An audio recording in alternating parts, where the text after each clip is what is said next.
How to measure trust in a billion-dollar market with a captive, unpaid workforce. 3 metrics to start tracking the functionality of the online job market for real. Hi, my name is Sarah Trumbull. I am the founder and CEO of the Job Applicant Perspective, the first anonymous user reviews for job ads across the U.S. This is the level of go-to-market awareness, as well as public service for all the gaslighting out there. This comes from my Substack, which also comes out in written format, and I do an audio-visual format as well on YouTube and Apple Podcasts and the other Spotify type of spaces because it's a paradigm shift and you want to meet people where they are. So I will start from the beginning. This is the first of several Substacks where I'm going to talk about my vision for the future of the online labor market, because I think in the end, online marketplaces offer so much value that we need to have a labor market online. But obviously the one that we have doesn't work. Clearly it's causing quite a lot of economic damage and it's caused quite a lot of harm. So what can we do instead? How do we fix it? What does it look like? If it's not this, what is it then? And I've referenced it to some degree in what I had there, but it occurred to me that maybe I needed to articulate in detail what it looks like. Don't just say it, paint the picture, fill it in, show people what the sunset is. If you're going to say you should check out what the sunset could be, show them. So I'm going to start from the beginning here. The present situation. We measure hiring markets by speed and volume, applications per minute, time to hire, cost per click. But what if these metrics are tracking the symptoms of trust collapse rather than market health? What if efficiency without trust isn't just ineffective, but actively harmful, creating the very noise it claims to reduce? If you have listened to my other stuff, you will understand that's been my argument, or read my SSRM papers. When job seekers have no alternative marketplace, when this is the only food court, their time and attention become a captive resource. Traditional market signals, exit, choice, and voice do not function in an online labor market. In this environment, measuring trust isn't just academic, it's the only way to detect whether value is being exchanged or extracted in an online market. I've spent the last 100 blog posts or so in depth articulating the problem in the market, giving only regular nods to my market solution. My next several blogs will be in depth about the solution itself. First, how do you measure trust in a market like this? That's where I'm going to start, and then I will talk about the presentation layers. I have several. I think one of the beauties of technology where it's at is the same data layer can be used to model 4 or 5 different interfaces depending on the needs of the user themselves. So if I like looking at, stock markets, I can look at this style. If someone likes looking at Yelp, if someone likes looking at maps, depends on you and your cognitive architecture. You're not good. Anyway, first, how do you measure trust in a market like this? Let's start about trust in general, though. I'll also reference how you avoid gamification too. But trust in general is the currency that allows any economic market to function. But in online markets, it is an especially sneakily important. Without it, efficiency doesn't clear the market. It amplifies noise, burnout, and wasted effort. A simulation of a market, a theater of throughput, not a transactional space of sharing relevant information. In this post, we'll break trust down into 3 core dimensions and explore how each can be measured and interpreted. Who this is for? This piece is for anyone who wants to understand the hidden mechanics of online hiring markets, especially a way of concretely measuring trust in a market that might feel overwhelming. Job seekers who want to know why applying to hundreds of postings doesn't always lead to opportunities and how to identify processes that respect their time. Employers and hiring managers who want to see how trust could work as a metric for choosing talent vendors. Product designers and platform builders designing tools for labor markets, recruitment, or any marketplace with asymmetric power. Researchers and analysts exploring labor economics, behavioral systems, or market dynamics where human attention and trust are central. Anyone curious about systemic design, especially markets where engagement is easy, but trust is scarce. In short, if you care about making the labor market work for humans and not just metrics, this is for you. Setting the stage. As with my practical steps towards a hiring market that clears talent, not delivers identity, a note on my position. I am a startup entrepreneur building in public. My goal here is to outline a framework for thinking, to narrate the vision I'm working towards, not to issue prescriptive rules for every context. That's not, no. And also, let no one make me queen of any global market, setting rules without feedback. That would simply recreate the problems I'm trying to address. Instead, see this as the work of someone trying to cultivate something fruitful from the chaos of the current labor market, a market where people depend on to survive. I work recursively. I lay down principles where I see them while my product is in its early stages to show my current thinking. But I watch this complex system the way a farmer watches the sky and the soil. I do. I can't help it. It's almost like I think of myself as Ben Franklin writing the Farmer's Almanac, but like for an online marketplace. You can see the patterns shift a little bit. Always studying what helps things grow. And again, I source my safety in learning and adapting, not knowing. The goal is to improve it. And it's my first rule of online markets, any market that cannot review what its principal measurement metric is already in a rough place. Like, you should be able to review and readapt. You have to. It's like Goodhart's law. And I wrote it in another way, in my own way. But you have to be able to readapt it. So I'm going to state and start with these things as the central point that I'm coming from, but these should be adapted over time. These 3 principles are a starting place. I welcome that we revisit them over time to see if they need to adapt or if they continue to hold value. 3 principles of trust measurement. First, perception of transparency. The first space of encountering a job ad, again, this is not employment, this is hiring intermediaries, the people standing between job seekers and employers, hiring intermediaries.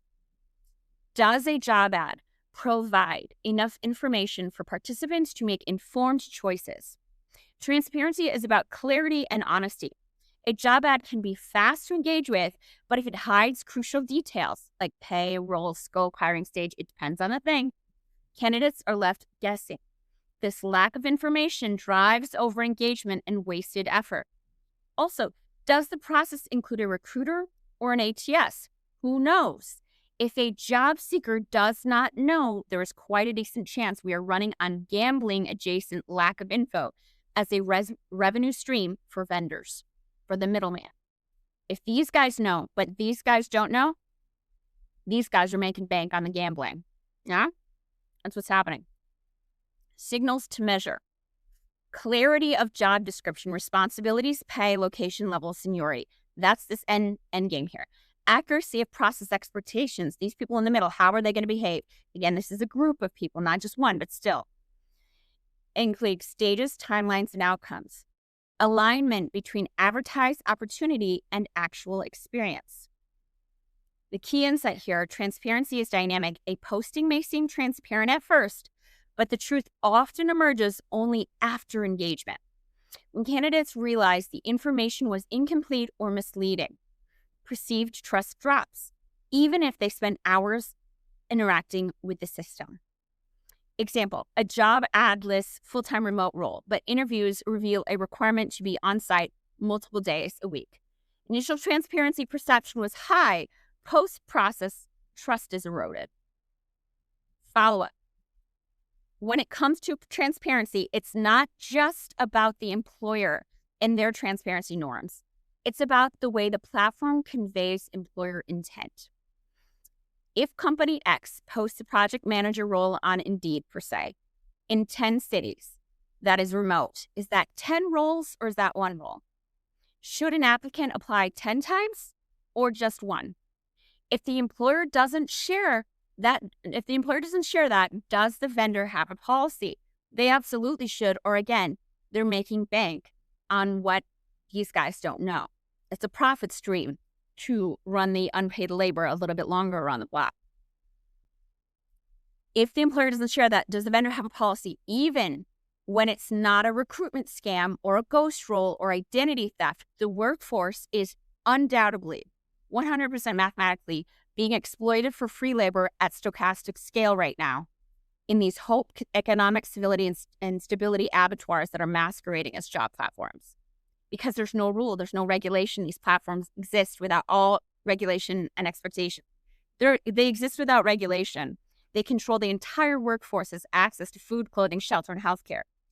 And like, even when they don't host, scam artists and identity theft and evergreen roles, which they all do, even when they don't host API roles, and even when they don't host, scraped roles that are dead, they're taking real roles, like triple checking them everywhere. And again, I don't know, but I'd be really surprised if they don't just magnify them too. It's hard to say.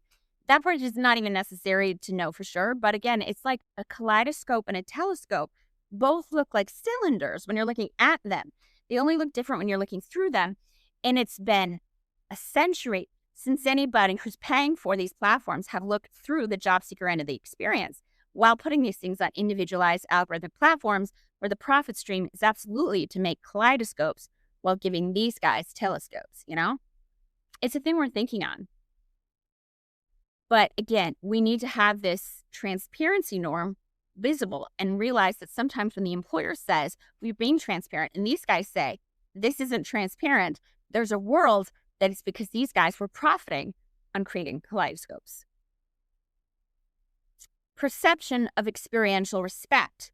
Definition: how well does the hiring experience honor the time, effort, and humanity of the participants? Respect in experience, let's be real here, is felt, not just stated. It's the sense that the system values your attention and treats you as a participant, not just a data point. Signals to measure: responsiveness and communication quality, meaningfulness of interactions. Do assessments and interviews feel purposeful? Emotional impact: stress, clarity, confidence in next steps, etc. Key insight: when participants feel respected, they engage more effectively. Poorly designed processes that ignore candidate experience force broader engagement, more applications, more repeated effort, more frustration. Respectful design shortens cycles and restores signal. Example: an employer uses a long, repetitive online test for every applicant but provides no feedback. Candidates feel their time is undervalued and they compensate by applying to multiple other opportunities. The way that these things happen. Note: respect, like taste, is subjective. Some candidates prefer structured interviews, others thrive in conversational settings. The goal is not to please everyone, but to recognize that misalignment between process design and candidate preference creates noise. At TJAP, we're building systems that let candidates filter not just by role, but by process type, helping them find employers whose interview style matches their strengths, much like moviegoers use reviews from viewers with similar tastes. Time is currency. Definition: this is the literal and perceived investment of time required to engage with the job market from the job seeker end. Time is the clearest measurable unit of trust. If processes are opaque or disrespectful, every minute spent is a cost. When trust is high, time feels well spent. Signals to measure: average time per application or interaction. From the job seeker end, how long does it take them to apply? Number of steps from initial posting to decision. Frequency of dead-end engagement, application, assessments, or interviews. I've used this example before, but I had one of my contractors said he got a job at Amazon. Or he got an interview at Amazon, and it was his dream job. So he took a day off work. 6 interviews later, aka 6 job interviews later, 6 days off work later, he got cut from the process, never found out why, and he had to miss family wedding that year. And he was employed. Think about what that feels like when you're not. Right?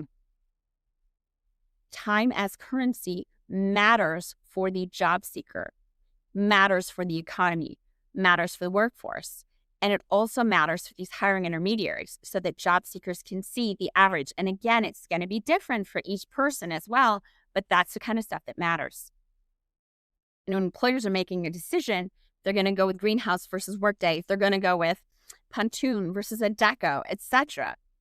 They can also make choices based on how much it costs for a subscription and what the average time as currency is for the job seekers when they report using those services.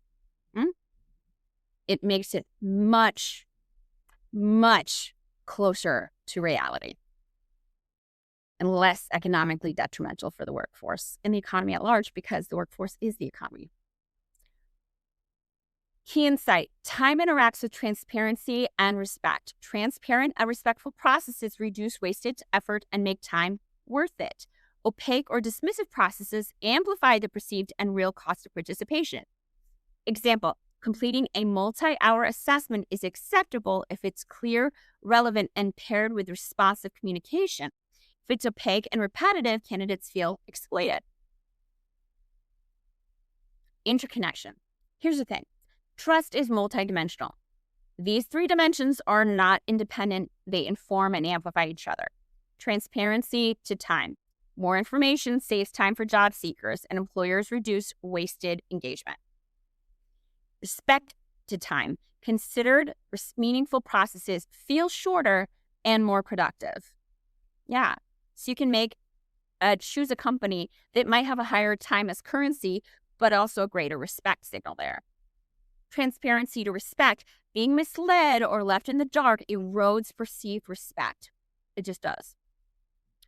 Measuring trust, therefore, is not purely quantitative. It's a hybrid of behavioral metrics, time investment, and experiential perception.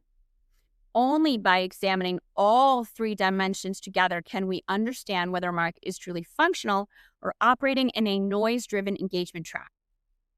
Importantly, also, like any review system, we expect these things to shift over time, and we are looking for patterns, not one-off reviews. What do people say over time, and how does that shift with management and more? I have checked the research section. Trust in labor market is not just an abstract idea. It has a measurable impact. It's curated a list of studies and findings. Efficiency without trust, etc. Labor market specific insights for myself. I write too, obviously. Key takeaway: efficiency metrics alone do not predict market outcomes. Trust mechanisms, signal quality, and experience matter, and the lack of these leads directly to the engagement trap and cascading noise we see in hiring platforms. Introduction to the job applicant perspective. Restoring trust at scale. If measuring trust helps us understand where the labor market fails, then TJAP is designed to be the solution. The platform doesn't just make engagement easier, it makes it meaningful. It operationalizes the dimensions of trust we just explored: transparency, experiential respect, and time as currency. TJAP works by filtering engagement through trustworthiness, not frictionless speed. Candidates are using their voices and insight to begin only buying job ads with their time that have user reviews and some level of predictable outcomes. Would you rather buy from an eBay with user reviews or without? It's not hard to decide. Reducing wasted time and noise. Job seekers no longer feel compelled to apply to every posting. Employers can focus on qualified candidates rather than sorting through volume. Restoring signal in the market, trust signals, clear postings, respectful processes, predictable timelines make interactions informative, not guesswork. Think of TJAP like a carefully curated grocery store rather than a flashy candy aisle. In the candy aisle, consumption is endless but unfulfilling. TJAP is the healthy aisle, highlighting opportunities that matter and guiding attention towards value. In systems terms, trust becomes the mechanism of efficiency. Where traditional hiring tools amplify noise through frictionless engagement, TJAP uses trust to ensure the market clears efficiently, matching candidates and employers based on reliable information and mutual respect. In short, TJAP is the antidote to the engagement trap. It aligns behavior with meaningful outcomes, ensuring that time, effort, and attention are invested wisely, not wasted in a cascade of noise. Now, to be clear, we are at the MVP level. This is a paradigm shift. So you shouldn't go to like, wow, why are these things there? We are MVP. We start from square one. We realize that every step forward is 100% improvement from where we currently are. That's the way. Conclusion. In a billion-dollar market built on the unpaid labor of job seekers, trust is more than a nice-to-have. It is the mechanism that allows the system to clear efficiently. Measuring trust isn't just about speed or throughput. It's about transparency. Are opportunities accurately and clearly represented? Experiential respect. Are participants' time and effort honored? Time as currency. How much effort is required to engage meaningfully? And is it worth it? And understand, these are all from the job seeker's point of view. It's not about employers. We can do that too for employers eventually. But right now, employers have a level of trust in the market. That's the problem. They don't realize that job seekers don't share that even a little. That's funny. Yeah, no. By tracking these dimensions, we can start to diagnose where markets fail and where interventions like TGAP can restore, reduce noise, and finally align engagement with meaningful outcomes. In a market where engagement is easy but trust is scarce, we've been measuring the wrong things. We track noise and call it activity. In all honesty, most of the noise we've been tracking will probably be used in class action lawsuits for the cases to demonstrate, exploited free labor. But trust, measuring through transparency, respect, and time well spent, is what turns activities into outcomes. It's what separates a market that clears from one that merely consumes. Yeah. That's it. It's more of a practical one. Again, the next ones will be practical. After this, I'm going to do the trust stock market next, the Google Maps of hiring, the Wikipedia of hiring, and I might do one more. But the concept here is to realize that using the trust data layer, or talking about how we're measuring trust, then the same data layer can be used to amplify multiple versions of the information, because it really is the same thing. And by doing so, you can meet people where they're at in a variety of ways. The different styles of people, including just the simple Yelp. Sometimes people just want it to be simple, straightforward. I just want to see what it looks like, this job ad, Okay, cool. Yelp it is for you. If you're like a data person, a trust stock market might work better. Wikipedia, if you're a wordy person, These kind of things matter. But when you're talking about food, clothing, shelter, and healthcare for the entire workforce and their, their dependents, that's pretty important. Right now it's pretty detrimental. I would call this one of the greatest acts of class warfare in modern history done utterly in silence. I do hope that eventually the civil lawyers will take back some of the money that was stolen. But for now, we're at where we're at. We start where we are. And in the end, the goal isn't to erase any harm in the past, is to learn from it. To integrate it, to get it in there and be like, okay, this is what happened, and to learn from it. I really think that's important, to learn how these things happen and what causes that and what we can do about it.